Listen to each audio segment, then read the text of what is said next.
pinidunganing kung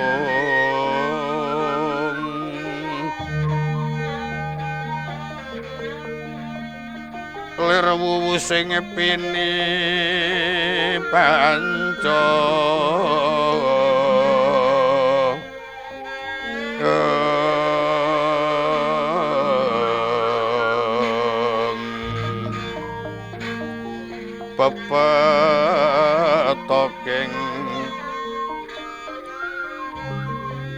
pepetoking ayam wono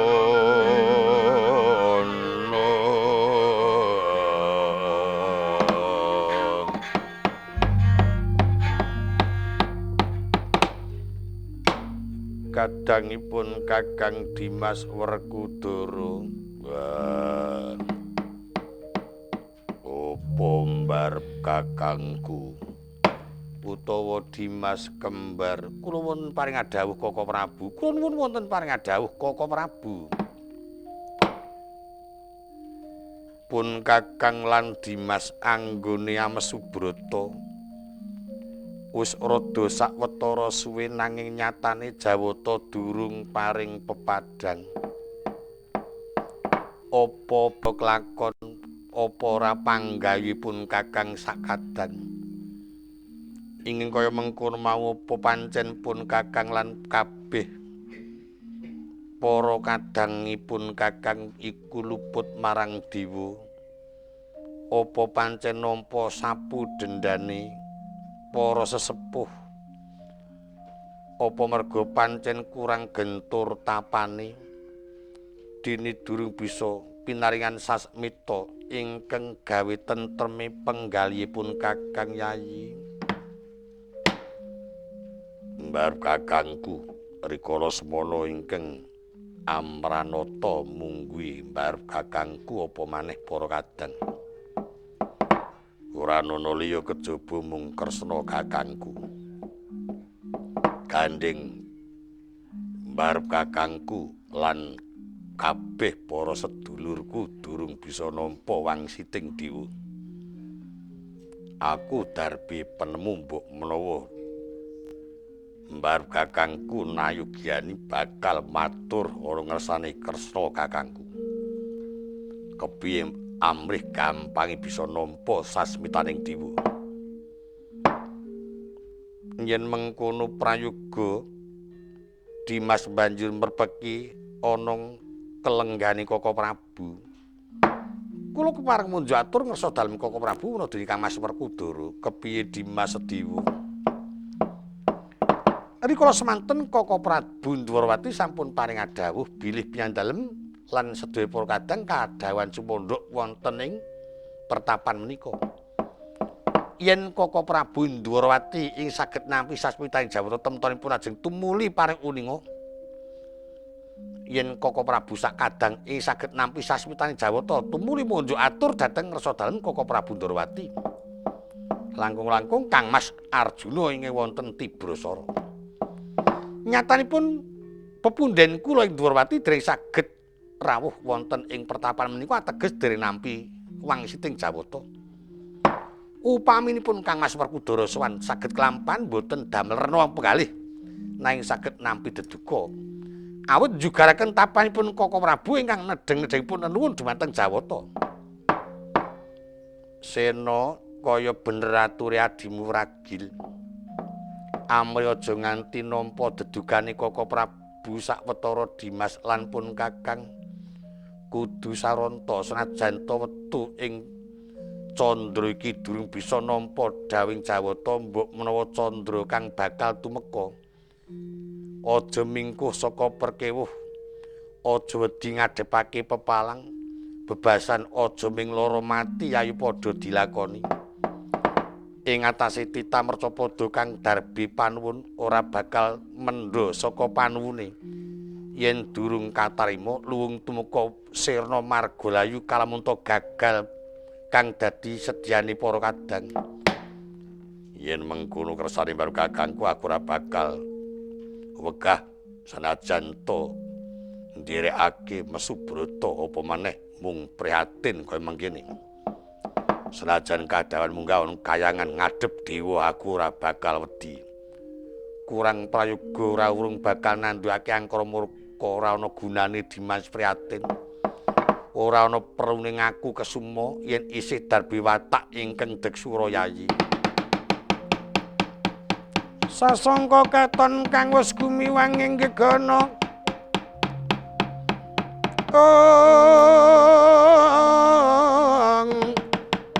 Tumaming puncak ing arga.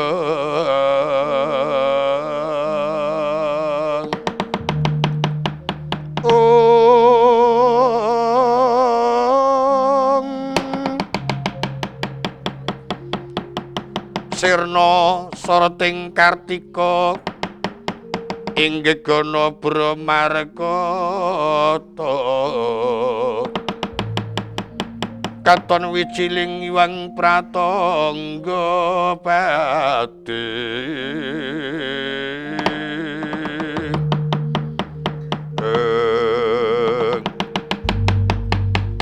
tanjya teka mangkono dereng ngantos watawis dangu nggih samya imbal wacana.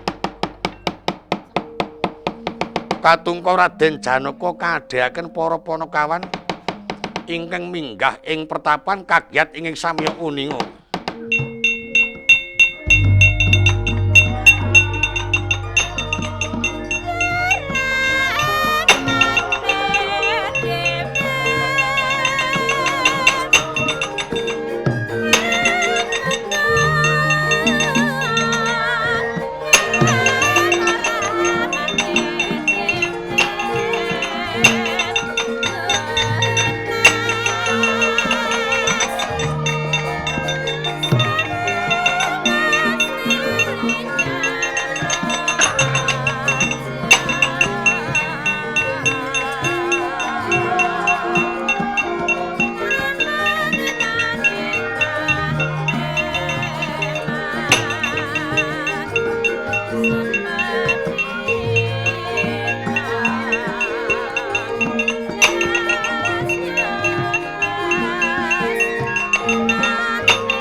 Yaning talaga kadi langit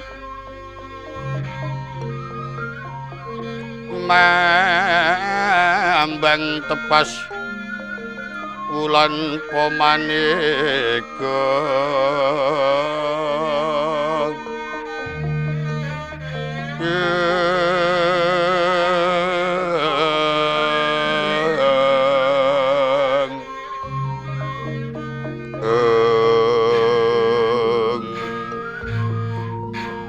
lintang daya kusmayana sumawur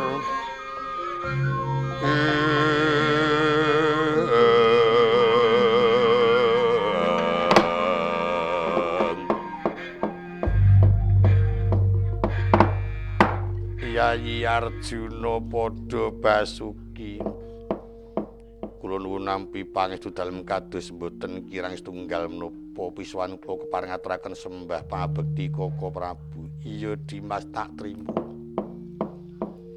Jlamprong padha slamet. Iyi Kang Mas kados tulusing raharja kawula marak ngersa dalem Koko Prabu. Ngaturaken sembah bekti Kang Mas. Kula ngaturaken pangabekti Kang Mas. Iya Dimas kembar. Petruk karo Bagong ingkang ndherekke bendaramu. Inggih Gusti. Nggih. Nyuwun pangapunten kula nembe dateng.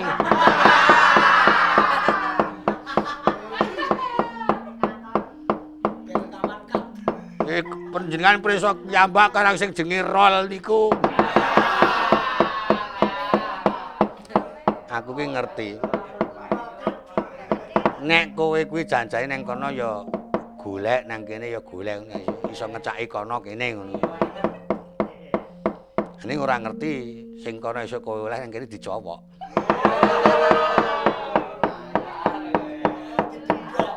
Ora berduli. Aja nganti dilongi terus wis aku trima ora duwe nok wis.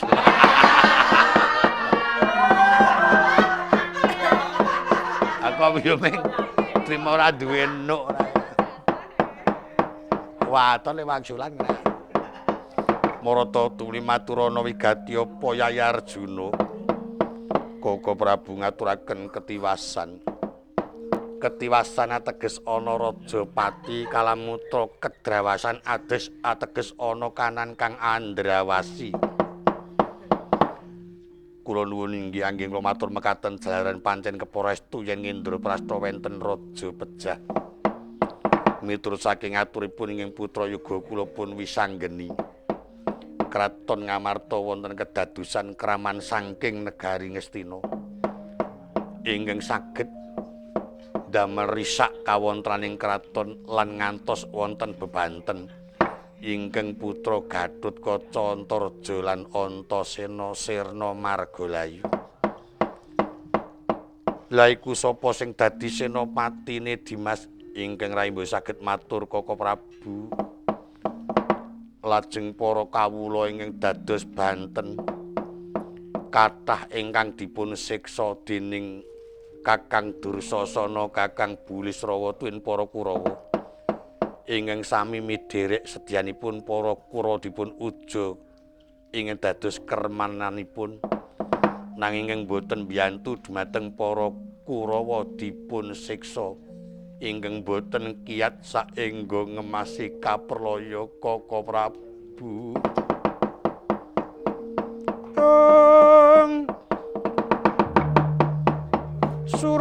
Surem kiwang kara kingken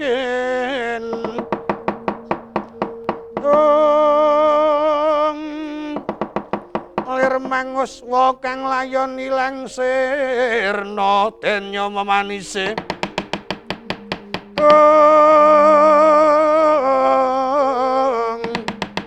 wadananira layu kumelku cemraya mratani mring sariranipun malas denya ludira kawang wanggegana bang sumirat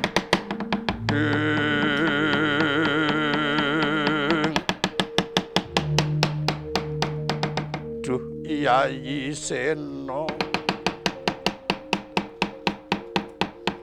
pun Kakang sak kadang ana kene bakal ngupaya wahyu kanggo nentremake para kawula nanging ora ngira jebul malah kawula akeh sing dadi banten saka pakartine Kurawa Sena malah putramu Gatotkaca Antareja wis ngemasi kaprelaya padene putramu ragil. Upama pun Kakang sak kadang mbacutake tapa teges Dimas tegel marang putra-putramu tak labrage.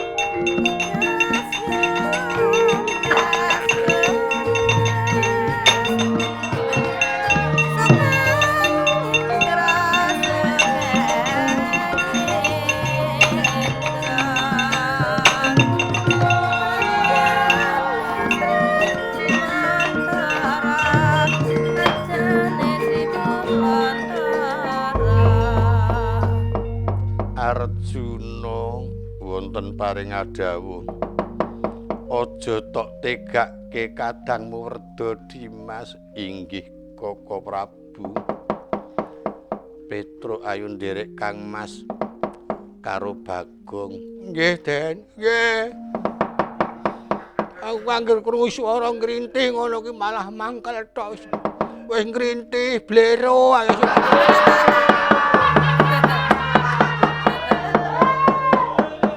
kaya wong nembang. Prandek puna kok dikon rono kon rene alah.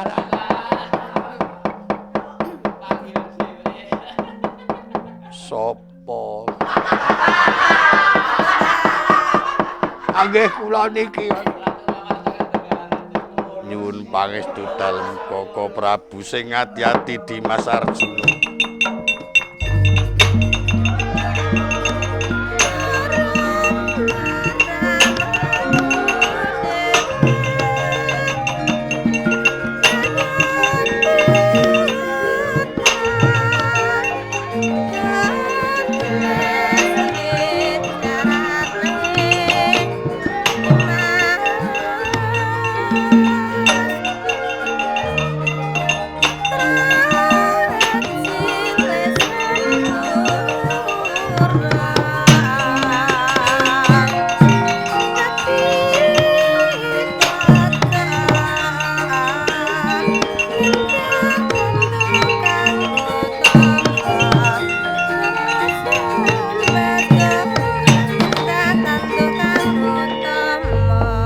Sutepya sayogya tan wara-wara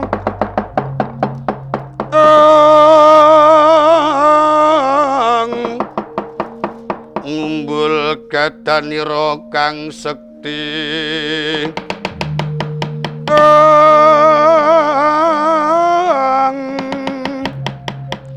Srugu meter lir Bima kang kiya nyaur punaki doa mulat risang Dursasana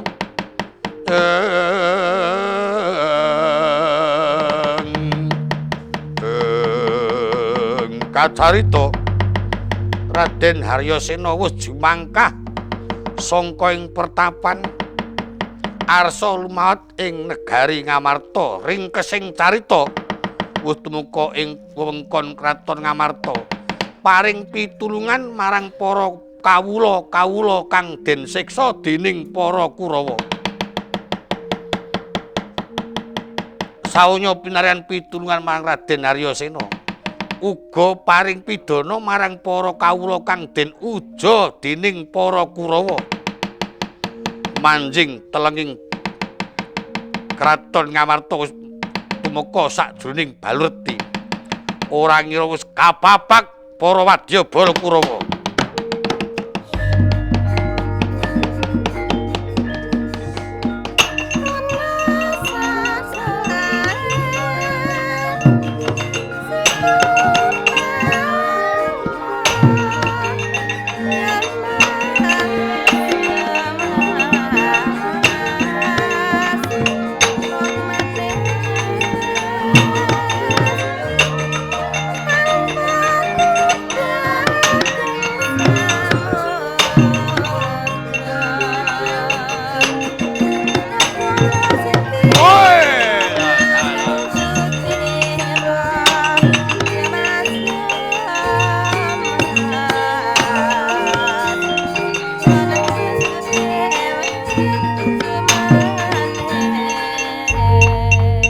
Dursasana kekesing gelar Pandhawa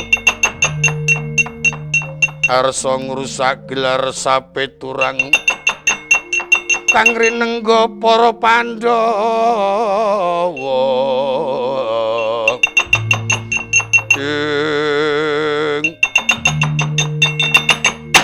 Werkudara wis bali ya Dursasana kakangku kowe padha nguja kamur-kamu gawe rusak ing para kawula Ngamarta.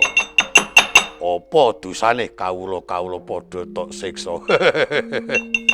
Ora tedeng aling-aling di pancen tak sengaja. Sing do manut karo aku tak uja dhuwit. Tak uja pangan. Uja rokok.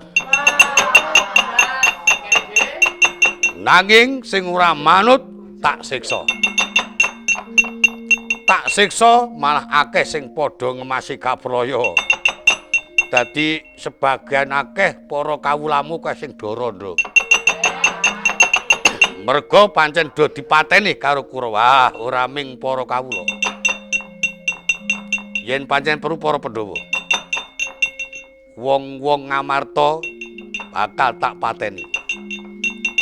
Randane dadi putri buyungan klebu bojone Werkudara cangkeme.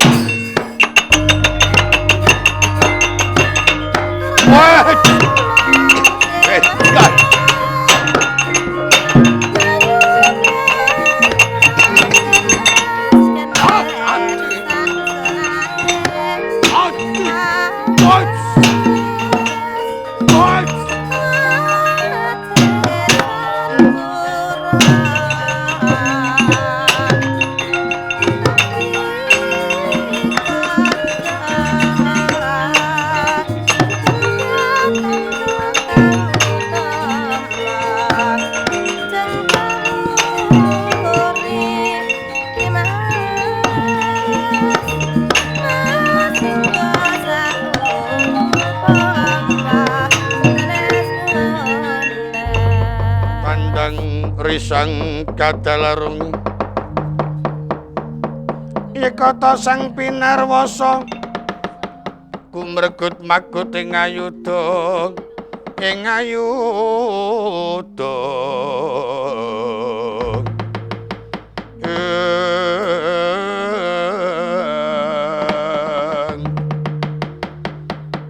weh ladalah dudu karepe dhewe Werkudara ngamuk punggung. Ayo iki Kakang Kartomarma ketok maju bareng. Weh, kendarat gulungmu. Cinarita Raden Haryasena prisa para Kurawa kang samya dumunung wonten wewengkon Indraprastha persasat pindha mirsani singgat betatung. Pamuk Raden Sena saengga mbibaraken para Kurawa kang samya mlajar salang tunjang rebut ujung.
Wangsit pindho kumbang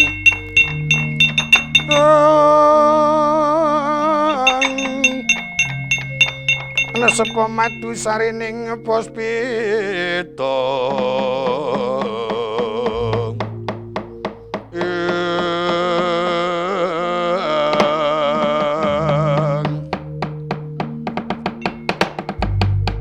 Sengkuni mlayu-mlayu inggih Penemban ana apa ngaturaken kawuningan bilih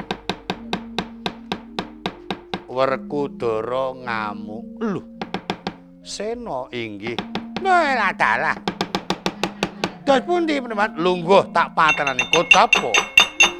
Sang Tapa sigra ngasta pusaka jemparing ingkang aran Kanjeng Kyai Manik Maninten Raden Haryasena ketaman pusaka ilang wujuding satriya jelek dadi reca.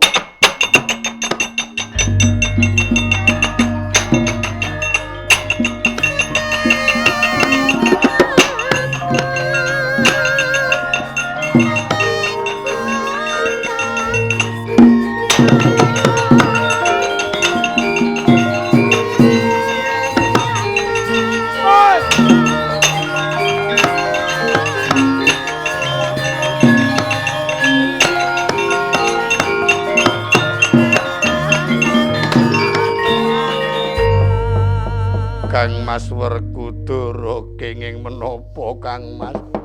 Dos pundi Den Ndara Werkudara dadi patung? Patung kiya perca. Seda mboten namung piyambak kula bilani Kang Mas. Raden Janaka ya jumangkah ing palugon ketaman pusaka. Kanjeng Kyai Manik Maninten Raden Janaka dadi reca.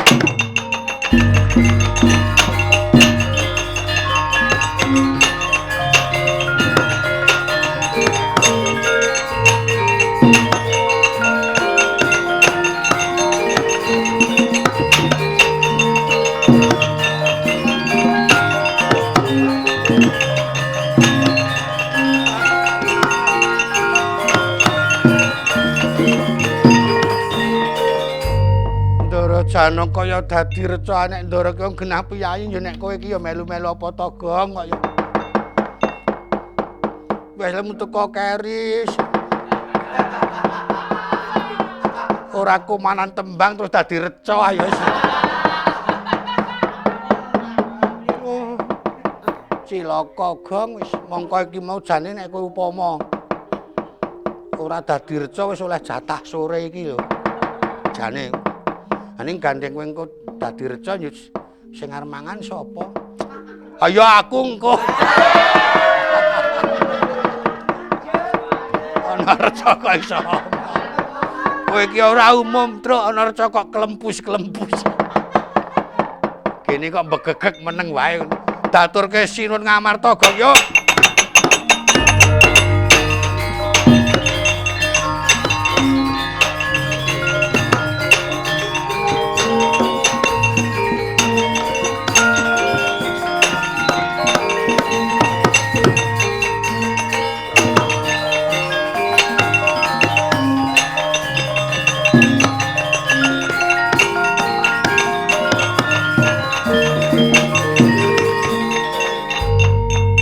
Gusti ngaturaken ketiwasan Gusti.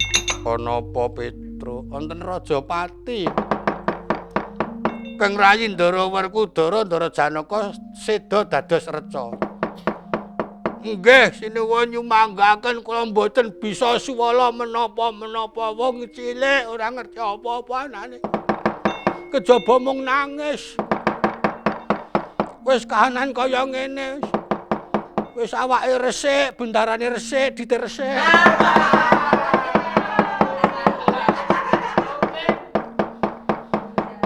Koko Prabu. Kados pundi Koko Prabu? Menawi Koko Prabu mboten menggayaken ingkang rayi nyuwun pamit pejah kemawon Koko Prabu. Rama Pandhu kula nderek panjenengan Rama.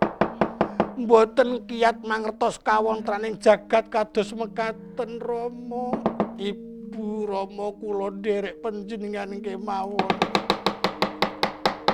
Kaya sinendal mayang jering penggalih Sang Nata midhangetaken pamuwunira kang rai kekalih bermantya padha sakala ndrep abak mukhane. Sangka dan bisa mambengi kamurkane ilang wujuding ratu jelek dadi buta.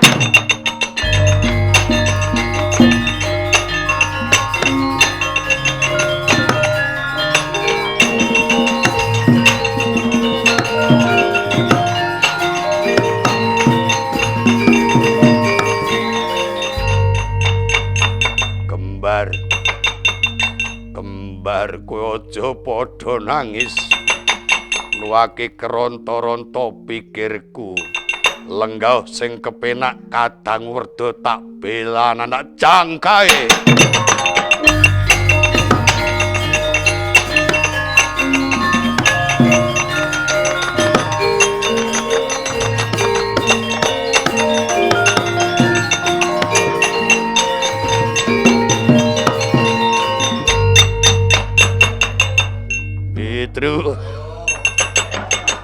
Petro, asing TV Krama kok kuwi.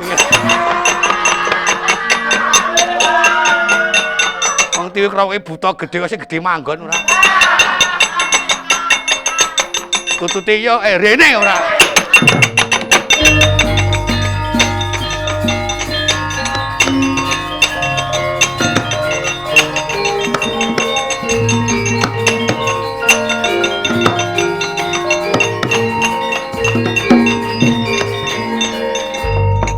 Ngaturaken kawuningan penemban sirnanipun Werkudara lan Janaka wonten denawa ngamuk.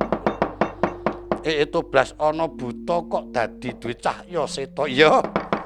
Arepa gedhe sing kaya ngapa ing ngatasé buta lepasi pusaka ora dadi reca tak nyembah kowe.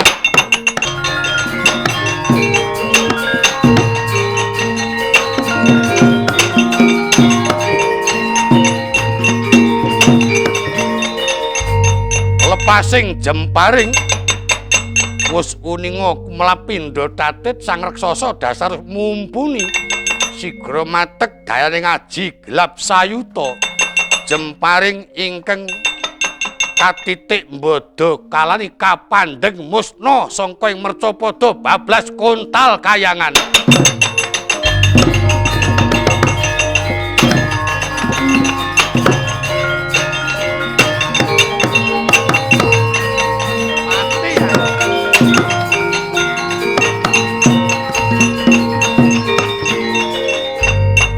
Sengkuni kula penemban wis semene dhisik laku momong Kurawa.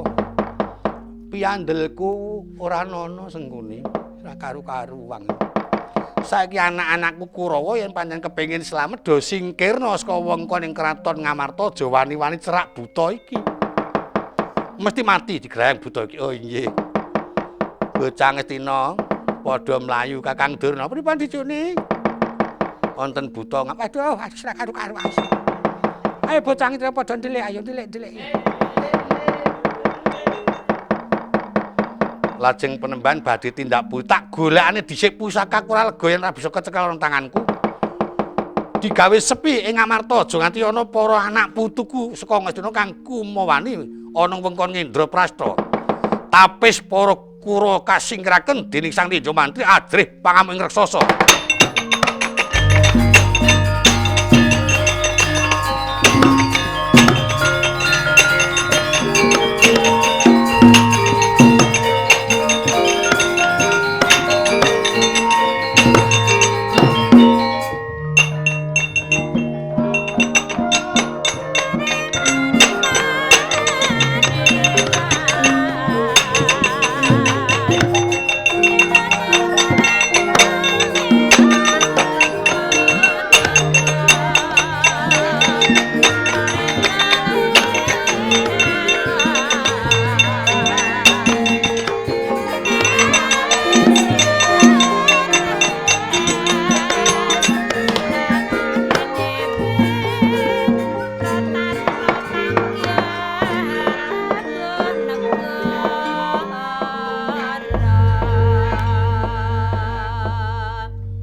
Ngawik Mas Tupurnama Sidhem.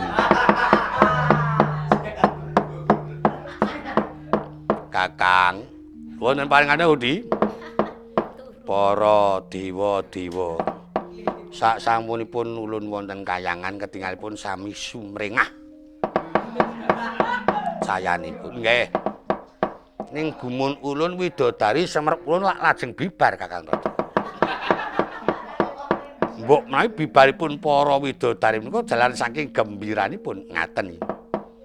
Yen kawonten kayangan kok asrepipun boten jamak. Kepengin badhe medhak dhateng Mercapada Mas. Ning ulun pundhut supados Kakang Rada menika mangke nderek dumateng Mercapada supados para Jawata menika mangke saged nampi kasmerpan cara Mercapada. Iya apa ora ya Majapati? Nggih, Kulun. Nah, ing angka kalih. Para titah-titah Mercapada. Ingkang sekinten menika mangke mbladak milang sipat mirang Kampojingga. Menika mangke supados tumindipun sirnaken jalaran menika mboten sandhe badhe dados bibit angkara murka. Iya ora, Pati? Mekaten Kulun. Ha iya. Ah mula Pati aja pisah karo ulun. Awit kita ingkang ulun pasrahi njabut nyawa. Rikala semana dereng ngantos kapenggalih ngendikan Sang Permesti Bathara Guru tibane pusaka manik-manik.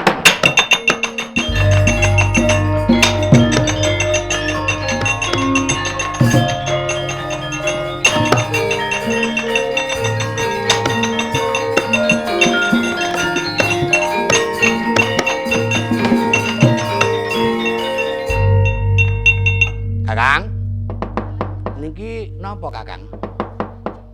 Yen Mbuya Klentu menika pusaka ugi pusaka kayangan ingkang nami senjata manik maninten. Ong ilaheng. Gandeng pusaka murca saged wangsul. Menika mangke badhe ulun genti nami pusaka Kanjeng Kyai Randu Kentir.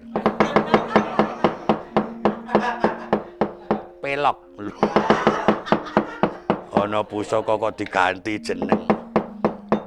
gandeng kersane Adi Guru yen pancen mengko kudu disekseni awit iku cinipta marang Sang Hyang Guru. Nah, kita aja bangkai ya Adipati. Ulun iki dewa, ratu ning Dewa Bathara Guru, ora ming guru lumrah, mantri guru ora. Cinarita kocapa Sang Resi Dana Wilapa.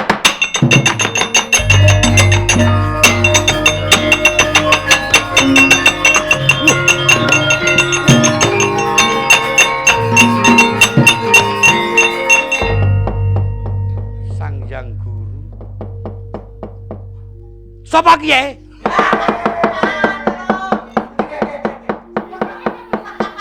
Kita tita mercapada saka endi ya? Resi Dana Wilapa. Durung ngerti peraturan. Munggah kayangan kuwi nek ora kaiden saka Sang Hyang Guru ora kena blasan. Wah.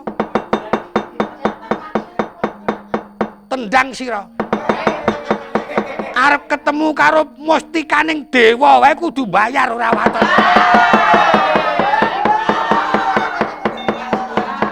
Ya Manjewati, kula larak metu jaba titah ora genah.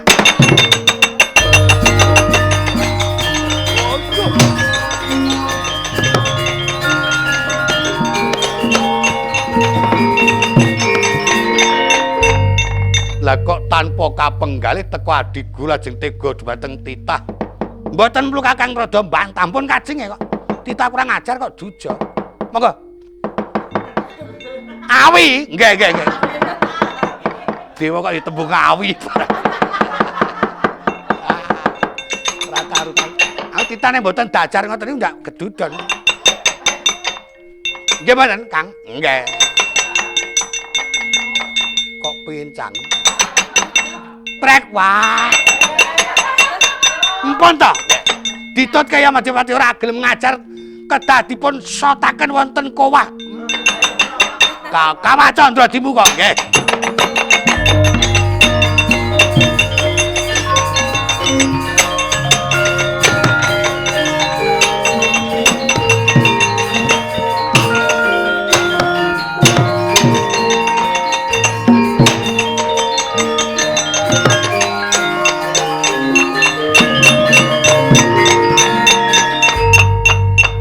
Yamadipati. Lah apa pangling Yamadipati? Yen katitik Udawedanane kok kaya bener ning kok. Wujude kok pendhita. Lho kok dadak nganggo ronde kedua? Diterusake atik. Yen kita ora gelem nerusake mala kuwi ulun jabut dhewe.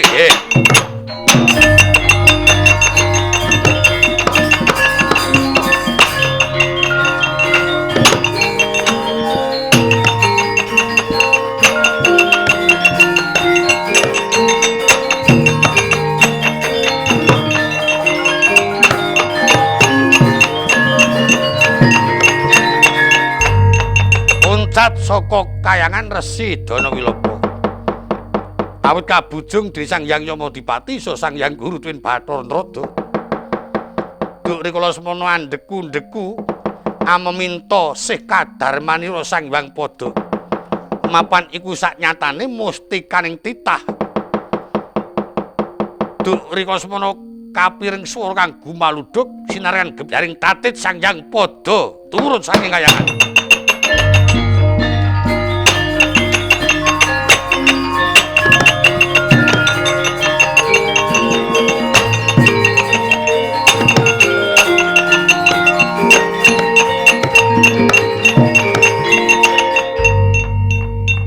Kita ngrumangsani luput punapi mbuyan manik moyo. Inggih pukulun. Lah yen pancen kita ngrumangsani luput. Dina iki ulun bakal paring pangapura nanging saknyatane kita kudu mundhut pangapura marang titah Mercapada siji Bathara Kresna, loro Ismaya. Awit jeneng kita bakal ngrusak marang uruting carita perang Bharata Yudha kang wis cinipta marang para Jawata. Sedaya kalepatanipun ing wayah nyuwun Gusti Samudra Pangasa mboten sami kejawen namung nderek kersanipun pukulun. Ayo ulun deno. Merpeki putu ulun Bathara Kresna bakal ulun paringi pangayoming para Pandhawa kang wujude Wayu Tirta Widaya Jati. Monggo kulun.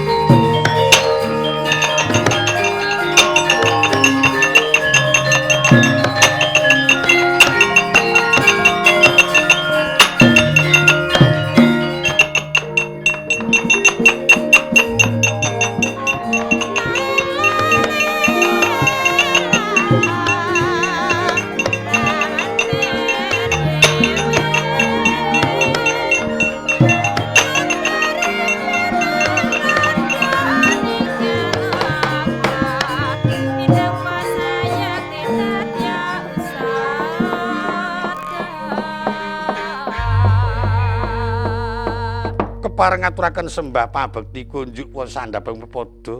Mboten nginten bilih kulun tedhak wonten Mercapada kulun. Ulun trima kresna lan pudi astuti ulun tampan ana ulun kaluhuran. Ulun tedhak ana Mercapada sepisan.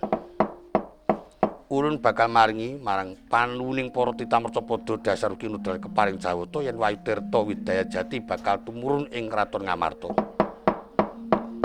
Kulon wuninggih inggih mangka loro. Mundhutake pangapura marang keluputane Manikmaya ya Sidana Wilapa. Oh iya.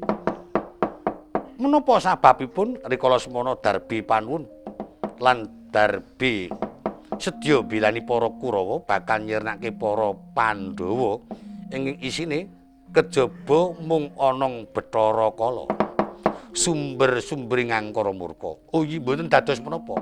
Sauger pukulan padha menang sampun ngudrataken para Pandhawa pinangka dados sesekaring para kawula Madyapada kulun mengkono. Kita wis maringi pangapura marang ulun Kresna. Li sampun ulun. Yen pancen kita suka pangapura marang Sang Hyang Manikmaya bakal ulun paringake sawise kita iki mengko bisa mangerti kanan ing kraton Ngamarta para reca-reca sing ana Indraprasta tetesana Tirta Widaya Jati. Bakal bisa mulya Jati Jati Tuan Mulya lan kadang kita taruna yen ora kita ingkang meper tan ana ingkang bisa meper. Iya. Tumuli tampan ana wayu kang ulun paringake dateng sika kulun.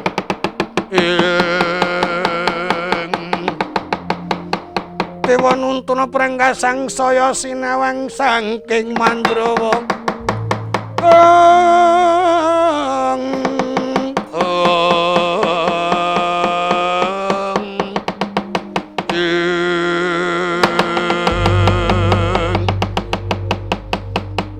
Wis kita tampa sampun. Nah yen pancen mengkono tumuli kita banjur tumandang Manikmaya kula kulun. Ayo nderek ulun. Merpeki Semar Badra dateng sendika.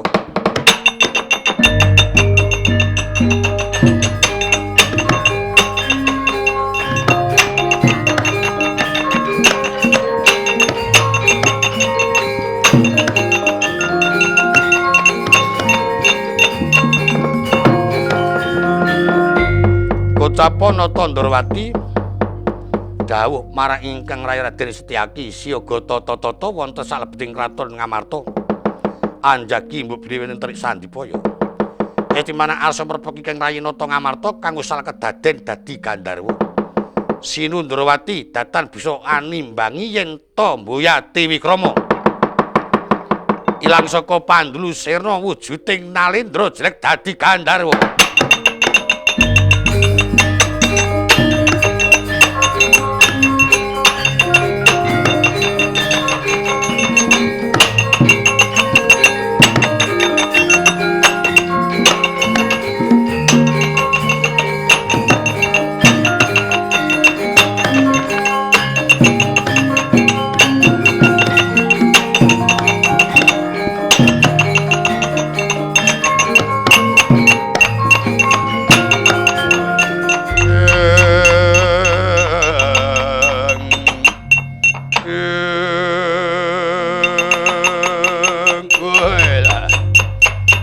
Ana buta iya kowe aja waton ngamuk peperen kamur-kamura bakal tak peper yen sedulurku durung bali kaya wingi wuni.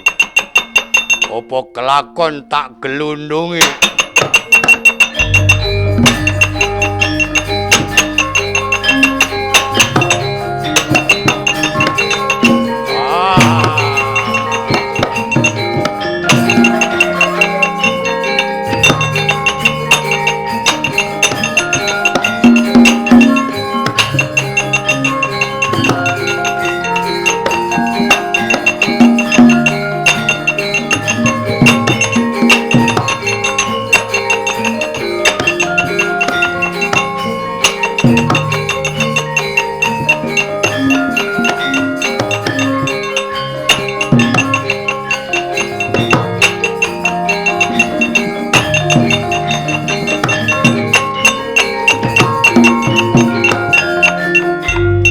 Pukulun rawuh sembah kula kunjuk kulun iya Ismaya.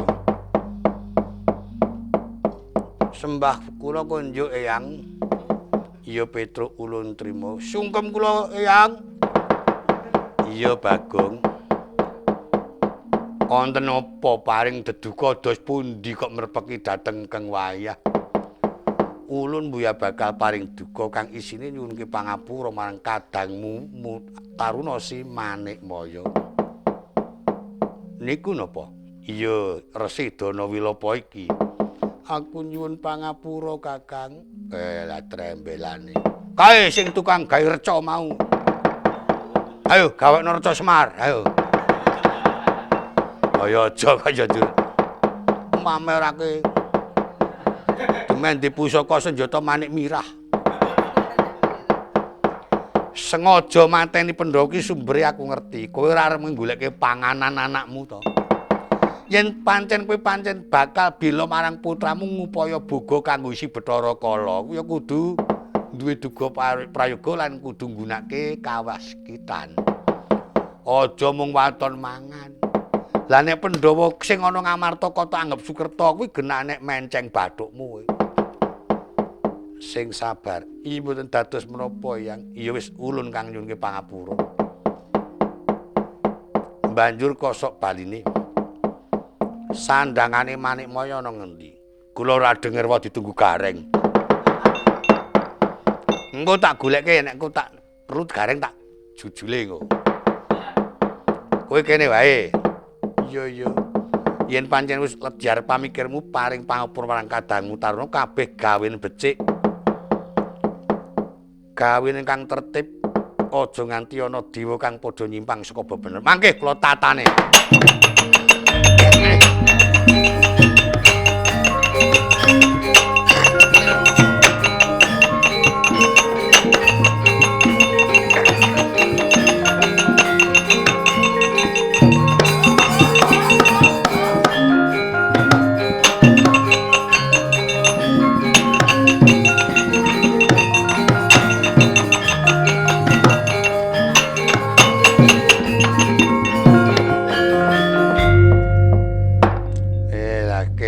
Urus.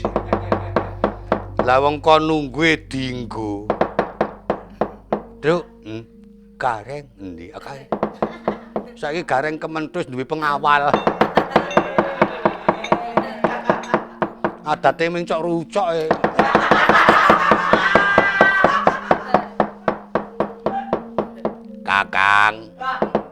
Kakang Belgedes. Kowe arep ora urus. Lah Ntrada ki yo karepe kepiye ngatasi dewa kok banjur mencengke blate ora mangerti. Des pundi Kakang Semar? Lah kuwi sapa? Adi guru. Guru TK ora teles. Kowe kon mulih pitik muda mati galo. Mata kabar Bathara Guru kabari pitik do mati. Duculi. Nah nggih Kakang. Kula Kakang, ora urus. Matur nuwun Kakang Ntrada. Mulane widodari do bubar kabeh lah. Jebul gareng.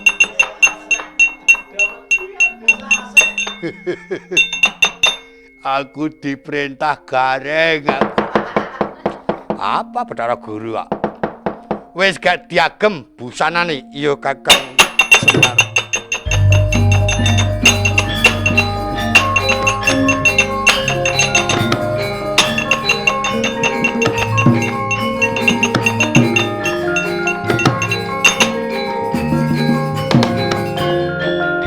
Lah sakwise kowe nganggo busana, tak paringi pangapura nanging nggonmu mranata sing ati-ati dadi dewa kuwi kudu ngadeg ana tengahing bebener. Ora kena mban cindhe mban siladan demeh kuwi anakmu ora kena.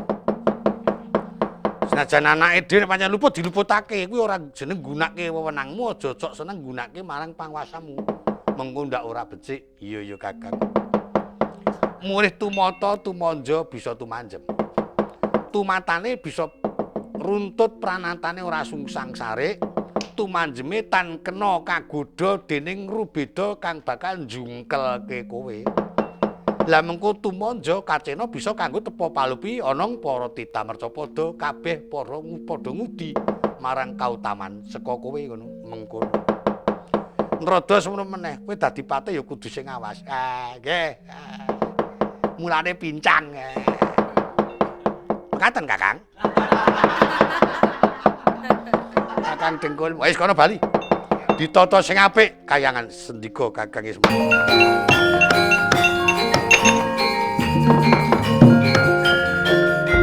Matek mujijat Kilwa Semar sawuya kuninga reksasa kekalih ing sami bondo itu.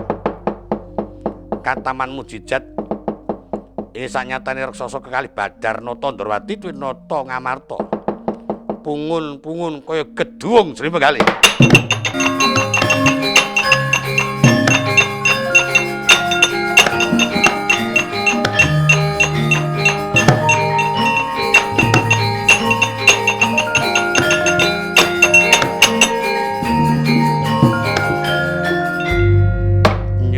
Pangapunten Koko Prabu dene kula lajeng tumindak mekaten kabeta raos sing manah ingkang boten kuwawa. Mboten dados menapa Yai? Kakang Semar. Nun. Matur nuwun bisa ngudari karwetane Yayi lan para kadang-kadangku kabeh. Ah nggih. Kosok barine bisa luar saka bebaya. Nanging yen wis disranani nganggo Wayu Tirta Widayajati ingkang nembe kaparingke ana ngaku. Aku nyuwun tulung marang Kakang Semar iki sranakna marang kabeh para kadang-kadangku lan para putra-putra kang kudu nandhang prihatin dadi reca. Nggih mangke. Kocapa ringkesing carita Tirta Widayajati katetesaken dening Kilwa Semar Badanaya. Sirna wujuding reca samya wangsul kadya wini maneh Raden Werkudara, Raden Janaka, Raden Gatotkaca, Raden Antarja tuwin Raden Antasena apa dene Sang Adipati Karna.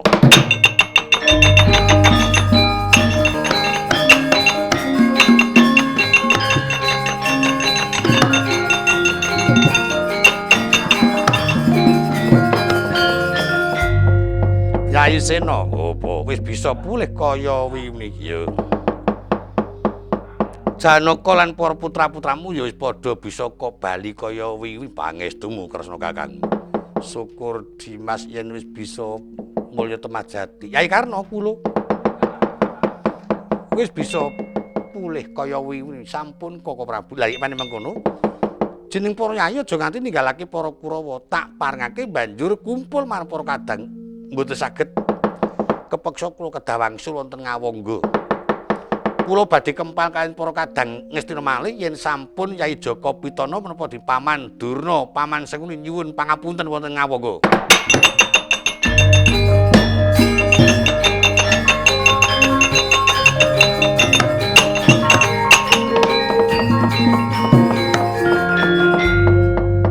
Kejawi saking menika Yai, sesarengan mulyaken kraton ingkang sautawis dados sungsang bono bali.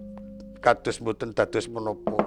Ingkang angka kalih tasih wonten ruwet renteng putra-putra angkatipun Dana Wilapa kula aturi masrahaken Dimas Arya Sena tak pasrahke mangsa borong Dimas Werkudara tak tandhani ora usah melu-melu.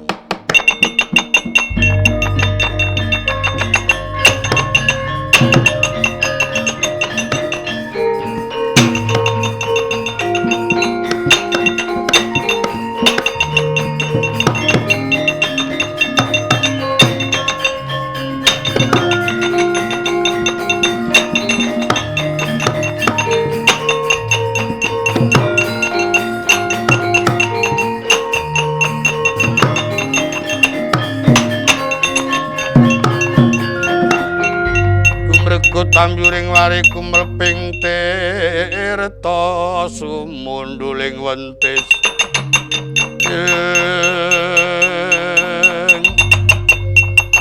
sapa ana ngarepan Werkudara kowe sapa teorat muka belakno setane Rama Penemban uncali sikil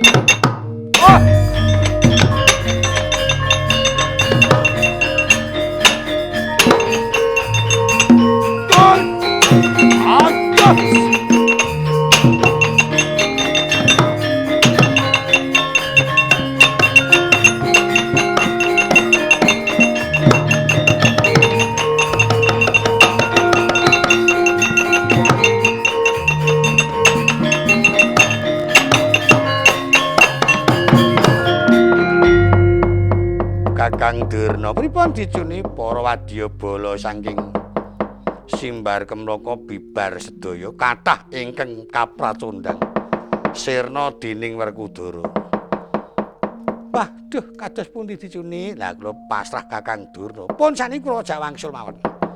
Mangke pun rembak malih anak Prabu Duryudana kula tesih sagah badhe ngupaya pintosan kasihipun pun ujoh para Pandhawa.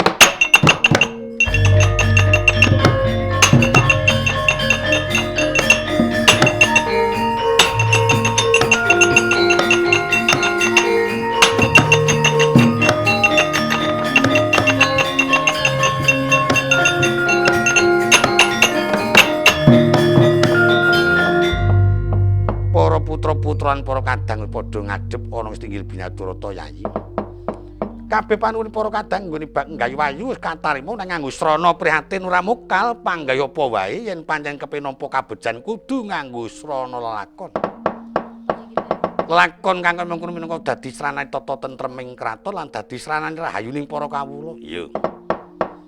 Ayo bebarengan muji syukur mangkepan Jawata Asasanti Jaya Jaya Wijayanti Rahayu kang pinanggih.